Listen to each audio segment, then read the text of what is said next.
Hi dear listeners, Dave from 12 Hats Radio here, and we've got a very special guest today in the studio. We've got Amaranatho, former Buddhist monk turned public speaker, who's going to share us some insights into resetting your mindset during the Great Reset and sharing some ancient wisdom.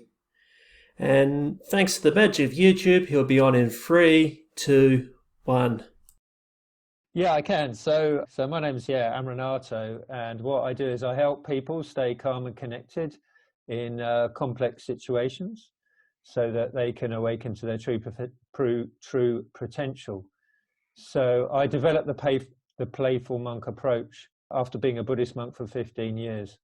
I use the playful monk approach, and I use it with executives, leaders, C-suite, entrepreneurs, founders, startup founders, to really help them explore the dynamics they have of running big businesses, growing their teams, and most importantly, developing themselves as leaders.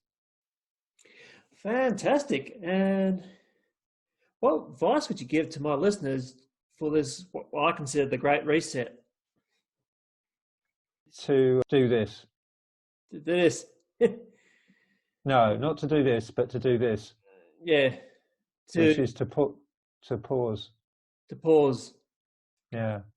Slow down and see what happens in the slowing down. Of course, if you're with a family, in a small apartment somewhere, that can be pretty difficult. But my experience of working with families is that you can do that as well. It might only be a micro learning moment. It might only be a micro pause, but you can do that.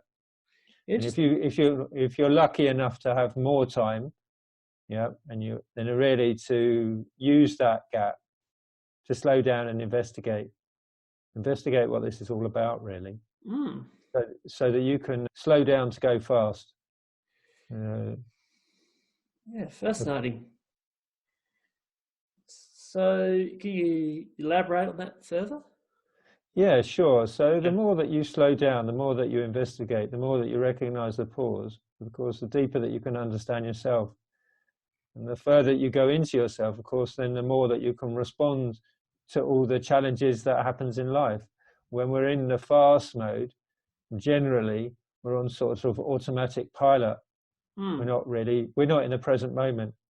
And as Kung Fu Panda says, the past is, mystery, and the past is history, the future is a mystery, and now is the knowing. The present is a gift. So the more that you can stay in the present moment, you can actually see what is really happening now. And the more that you can do that, your effectiveness, regardless of whether you're an entrepreneur, a founder, or whatever you are, whatever you're doing in life, parent, daughter, brother, sister, whatever it is, you can really respond to what's going on. And this is why have we got in this mess in the first place? Because we've been all rushing around.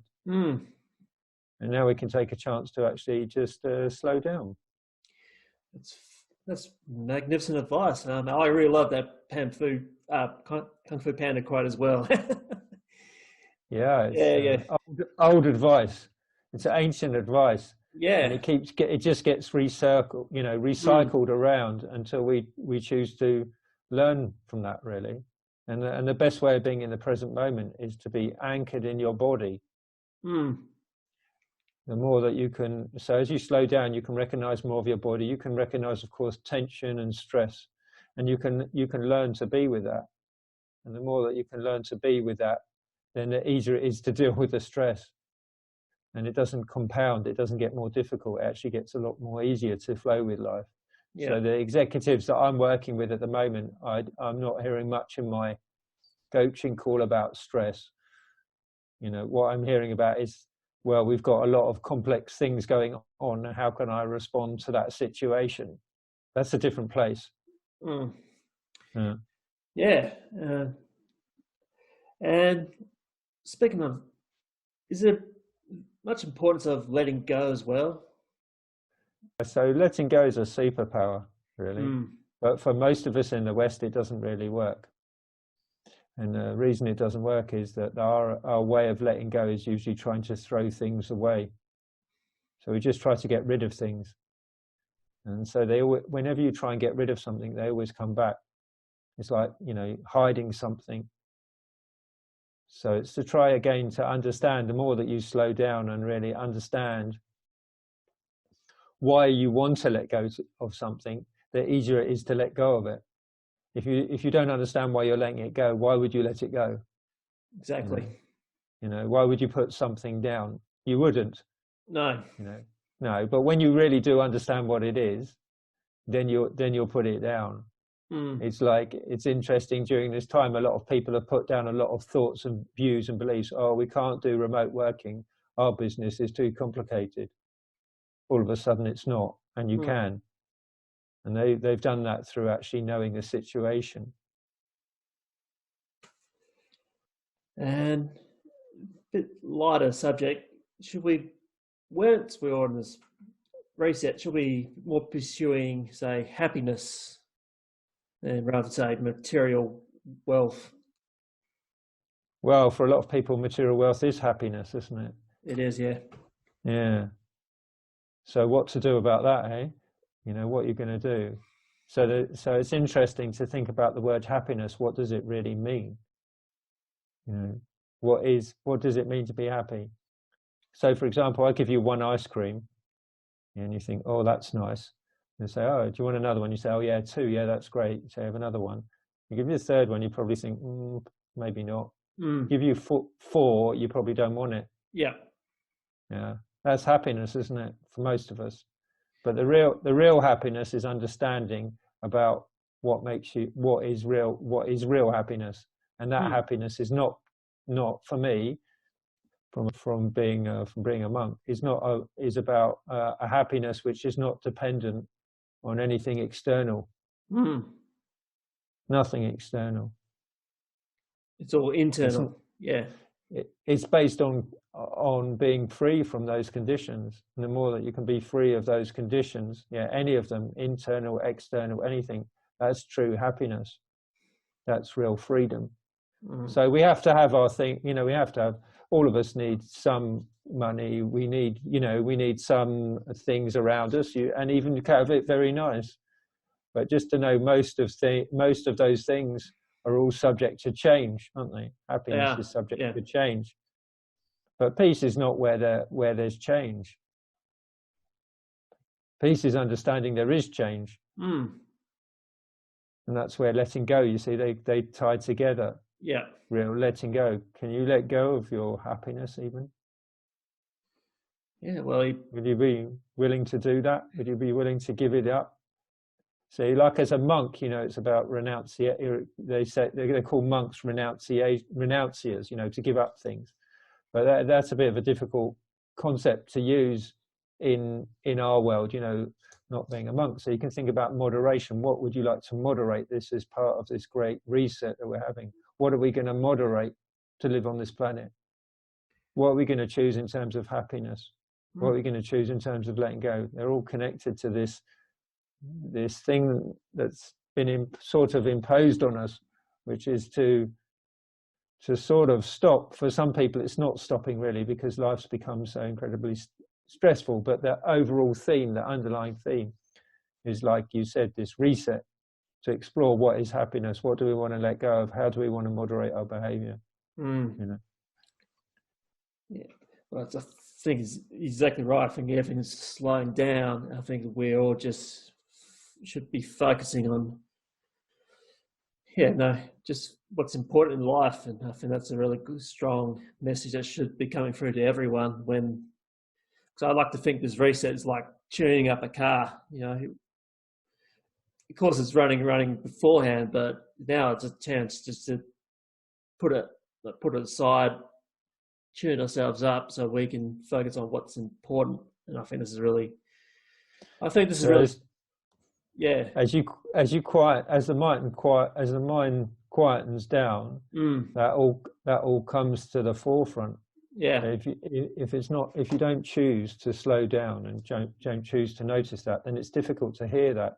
It's like when you really hear a good motor, there's a sort of certain hum to it. Yeah. There's a certain quality which you don't even know why you know it, but you do. You listen to it and you think, that's beautiful. Well, you can have that same tone for yourself as a personality, as a being on this planet. That's true happiness.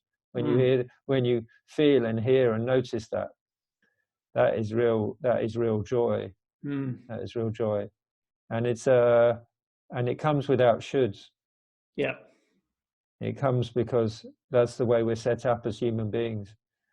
And when we've trained ourselves to sort of not do that, then you get, of course, you get the opposite. You get pain and all sorts of, difficult things. And those happens in life regardless, because life is about change. Yeah, so sometimes it'll be good and sometimes it won't be so good. But to be able to notice that, to step back from that, that's where freedom is. Interesting. And slightly different topic. What's driving your curiosity right now? It's a good question.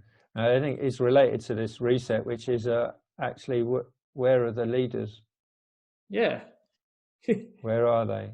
So this is my curiosity, and how do we help our society to have better leaders, either as all of us as leaders, so that we actually decide to take charge ourselves as sort of sense of self-responsibility, but also how can we, leaders is for me like a function of a group, function of, so they can be really helpful, and we can see the extremes, like how wonderful the New Zealand Prime Minister has been able to respond and deal with the situation in such a humane, compassionate, and very effective way. That it's a good example on the world scale of a highly capable leader. Oh yeah. So how do we scale that? And that's what I try to do with the clients that I work with, to bring them up to that level. Yeah. I don't mean on the world level, but I mean with that capacity to deal with the situations through compassion, through kindness, and also to be effective. And that the people that are around them also feel that, they notice that, and then want to contribute, because really we're all in it together. I mean, we keep saying this as hashtags, but that we're all in it together means that we also have to self-lead ourselves, not just about a leadership function, but also how we take charge of ourselves and understand ourselves. And of course, there's always the financial aspect to that, which is, if you're strapped for cash, if you've not got a lot of money, it's more difficult. There's no doubt about it.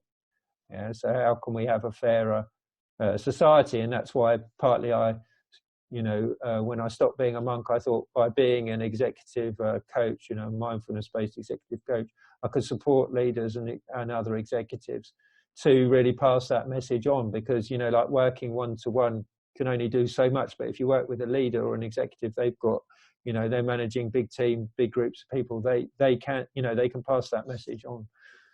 So that's where my curiosity is. And in order to really do that, for me personally, that comes from understanding freedom, just like what you said with letting go and understanding happiness. So the deeper that you understand yourself, the more creative you can be as a leader. You become less reactionary and more creative. And that is from a real sense of letting go of yourself as a personality. Yeah, understanding yourself well enough so that you can really deal with the situations. And that's quite a journey. That is. That's absolutely. And finally, what advice would you give young Ama if he was walking into the room right now? If I saw myself coming into the room right now, I think I'd have probably around teenage years, I'd have probably said to him, go and get some good psychotherapy, or learn about mindfulness and meditation. I've actually because of that message, in a way, what I just said then, I've worked a lot with young people, and I've done that for years to support them to grow in social emotional learning. So I've worked with teachers, I've worked across England, going around further education colleges, vocational colleges, working with the big questions in life with young people. And then I've traveled all around the world running young people retreats. And like just this week, I've done two free videos and a couple of pages on my website about supporting young people. One was just a general reflection for a school in England, and the other one was for a school I work with in Poland, where the kids are not, the young people are not going to get their exams, and how does that mean for them, and their celebration, to give them a reflection around their celebration. So I think it's really important that like we support young people, really. Yeah. And it's hugely important because they're our future, aren't they? So the quicker that they can understand how to deal with their emotions, with respect to their development, then the better it is for all of us, male or female, young, really. And so I've had a big passion for that, and like to offer the stuff that I offer executives to young people, so that they can have these skills earlier. I work with another coaching group which coaches young professionals for the same reason, so that they can understand themselves much quicker, really. And this is the opportunity, and the Playful Monk program which I developed, it's just based on my experience of running these large family camps, working with over 100 people and finding out what works best. And one of the best things that works best is actually play. Playful monk is the curiosity of a child, and then the skills of the monk, the skills of the monastic. Yeah. Wow. And bringing those two things together, you get very effective change. Yeah. Well, it's great to have you on the show. And where can we find out more about you? Yeah, the best thing is to go to my website, www.playfulmonk.net, or you can find me on LinkedIn under Amaranatho. Yeah, it's been lovely being with you. Thank you.